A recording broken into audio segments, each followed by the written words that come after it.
আসসালামু আলাইকুম। বাংলা সংবাদে আপনাকে স্বাগতম। আজকের সংবাদের শুরুতেই জানিয়ে দিব, পুলিশের গাড়ি থেকে আওয়ামী লীগ নেতাকে ছিনিয়ে নিলেন নেতাকর্মীরা।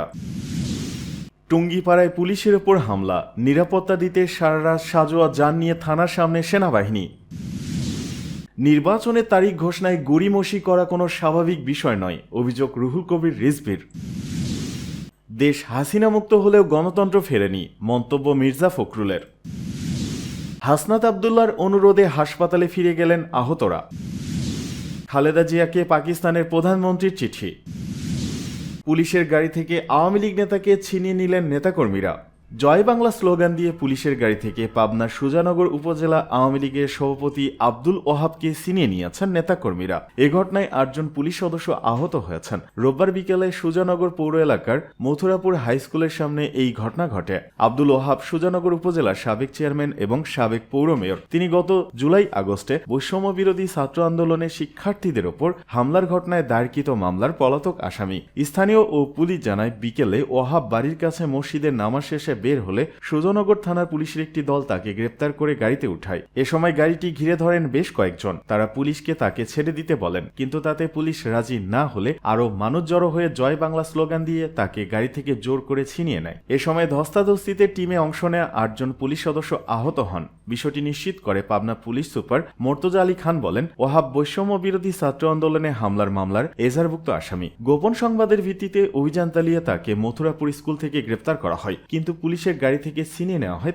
তাকে পুনরায় ধরতে আমাদের অভিযান অব্যাহত রয়েছে। খুব শীঘ্রই তাকে গ্রেপ্তার করা হবে। এ বিষয়ে অভিযুক্ত ওয়াহাবের মুঠোফোনে যোগাযোগ করা হলে তার ফোন বন্ধ পাওয়া যায়।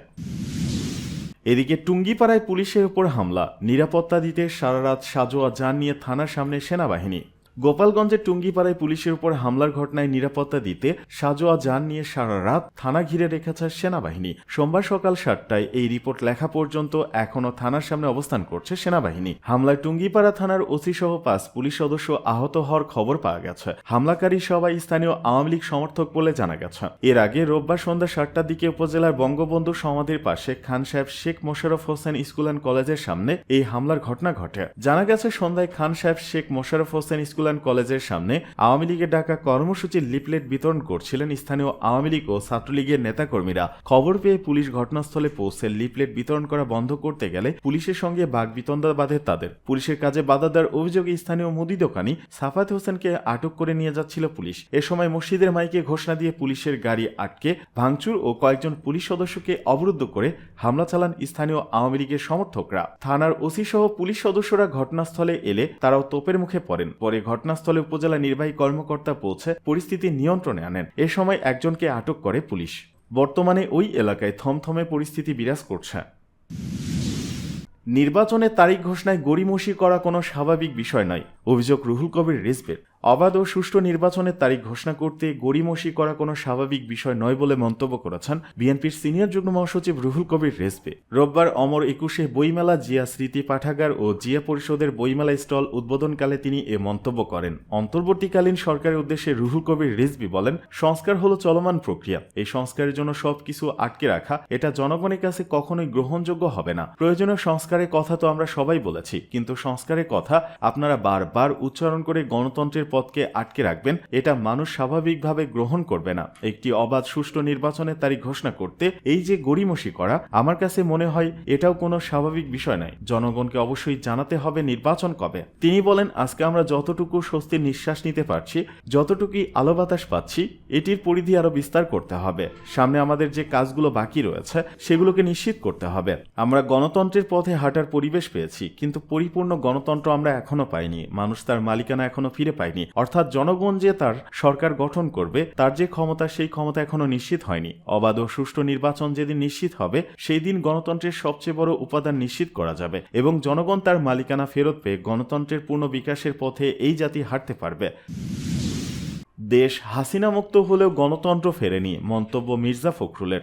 দেশ হাসিনা মুক্ত হলেও গণতন্ত্র ফেরেনি বলে মন্তব্য করেছেন বিএনপি মহাসচিব মির্জা ফখরুল ইসলাম আলমগীর। শনিবার রাজধানীর উত্তরায় খালেদা জিয়ার রোগ মুক্তি কামনায় দোয়া ও উপহার সামগ্রী বিতরণ অনুষ্ঠানে বক্তৃতাকালে তিনি এসব কথা বলেন। মির্জা ফখরুল বলেন, হাসিনা দেশ ছেড়ে পালিয়ে গেলেও তার যে দুষ্টামি, মানুষকে ক্ষতি করা, তা তিনি ছাড়েননি। দিল্লিতে বসে দলীয় কর্মীদের তিনি বলছেন, তোমরা তৈরি হও, টুপ করে চলে আসব। তিনি বলেন, পদ্মা সেতু থেকে বেগম জিয়াকে টুপ করে ফেলে দিতে চেয়েছিলেন, কিন্তু সেভাবে টুপ করে চলে আসতে চান শেখ হাসিনা। একটা কথা মনে রাখতে হবে, তাকে মানুষ ভুলবে না। বিএনপি মহাসচিব বলেন, কেমন মহিলা হাসিনা, তার মধ্যে কোনো অনুশোচনা নেই। এতগুলো মানুষ হত্যা করলো, কতটা ভয়াবহভাবে তিনি জাতির উপর চেপে বসেছিলেন। ক্ষোভ প্রকাশ করে তিনি বলেন, দেশ হাসিনা মুক্ত হয়েছে কিন্তু গণতন্ত্র ফেরেনি। শেখ হাসিনা যে জঞ্জাল তৈরি করেছে তা সংস্কার করে নির্বাচন দেবে অন্তর্বর্তীকালীন সরকার। জনগণের তাই প্রত্যাশা। জনগণ যাকে খুশি তাকে নির্বাচিত করবে। অন্তর্বর্তী সরকারকে নিরপেক্ষ থাকার অনুরোধ জানিয়ে বিএনপি মহাসচিব বলেন, ডক্টর ইউনূসের সরকারকে নির্বাচন দিতে হবে,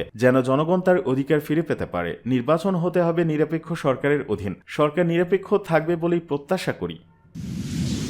এদিকে হাসনাত আবদুল্লাহর অনুরোধে হাসপাতালে ফিরে গেলেন আহতরা।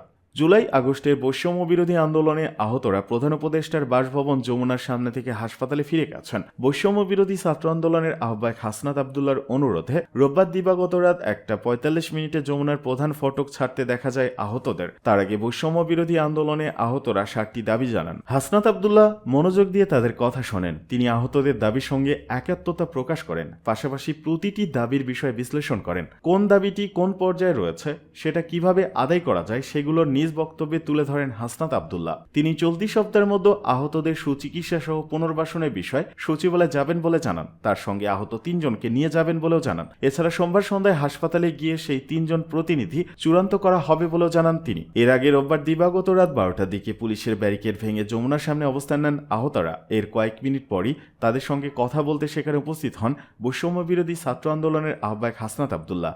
তবে আহতরা তার সঙ্গে কথা বলে প্রথমে রাজি হননি। এদিকে খালেদা জিয়াকে পাকিস্তানের প্রধানমন্ত্রীর চিঠি। বিএনপি চেয়ারপারসন বেগম খালেদা জিয়াকে শুভেচ্ছা ও সুস্থতা কামনা করে চিঠি দিয়েছেন পাকিস্তানের প্রধানমন্ত্রী শেহবাজ শরীফ। রোববার গণমাধ্যমকে এ তথ্য জানান বিএনপির মিডিয়া সেলের সদস্য শাহরুল কবির খান। তিনি জানান, বিকেলে পাকিস্তানি দূতাবাস থেকে বিএনপি চেয়ারপারসনের কার্যালয়ে চিঠিটি পাঠানো হয়েছে। চিঠিতে খালেদা জিয়ার উদ্দেশ্যে 31 জানুয়ারি শেহবাজ শরীফ লিখেছেন, আমি আপনার স্বাস্থ্য সমস্যা সম্পর্কে জানতে পেরে উদ্বিগ্ন। সুস্থতা কামনা করে তিনি লিখেছেন, আমি আপনার সুস্থতা এবং মঙ্গল কামনা করি।